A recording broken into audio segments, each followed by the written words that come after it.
Last year जब HPSC Haryana public service commission ने ADA assistant district attorney का notification publish किया था अपनी वेबसाइट पे, तभी से काफ़ी ज़्यादा कंट्रोवर्सी इरप्ट हो गई। कंट्रोवर्सी क्यों थी कि एग्ज़ाम के सिलेबस को लेके। सिलेबस ये था कि जो इनका प्रीलिम्स एग्ज़ाम था उसमें जितने भी सब्जेक्ट अंडर द सन सारे थे एक्सेप्ट लॉ। अब बच्चों को, जो लॉ स्टूडेंट्स हैं, उनको यही लगा कि भाई आप हिस्ट्री पूछ रहे हो, ज्योग्राफी पूछ रहे हो, पॉलिटिकल साइंस पूछ रहे हो, इकोनॉमिक्स पूछ रहे हो, हर चीज़ पूछ रहे हो एक्सेप्ट लॉ। भाई आप डिस्ट्रिक्ट अटॉर्नी का एग्जाम ले रहे हो और बच्चों से लॉ ही नहीं पूछ रहे।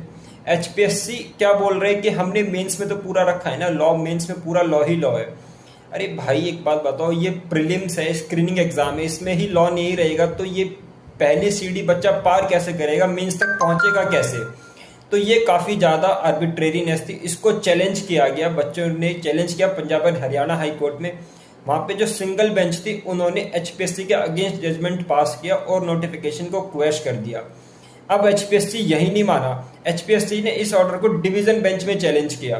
तो डिवीजन बेंच ने भी आज अपने ऑर्डर में ये बोला है कि जो सिंगल बेंच का, जो लर्न सिंगल जज का ऑर्डर था वो बिल्कुल ठीक है, और जो नोटिफिकेशन एचपीएससी ने निकाला था वो काफ़ी आर्बिट्रेरी है, वेग है। आर्बिट्रेरी क्यों? क्योंकि भाई आपको लॉ तो रखना ही पड़ेगा ना।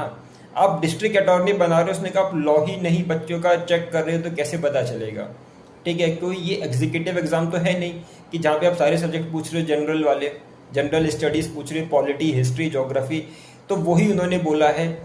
अब डिवीज़न बेंच ने ये ऑर्डर पास किया है कि 50% जो है प्रीलिम्स में वो लॉ का पोर्शन जरूर होगा, और अगर एचपीएससी चाहे तो ज़्यादा भी रख सकता है, 50% अदर भी हो सकता है। सेकंड, मेंस एग्जाम के लिए 10 टाइम्स स्टूडेंट लिए जाएंगे और इंटरव्यू के लिए 2 टाइम्स स्टूडेंट लिए जाएंगे। और उन्होंने ये बोला है कि एचपीएससी को पूरा नोटिफिकेशन फिर से पब्लिश करना पड़ेगा, री नोटिफिकेशन आएगा।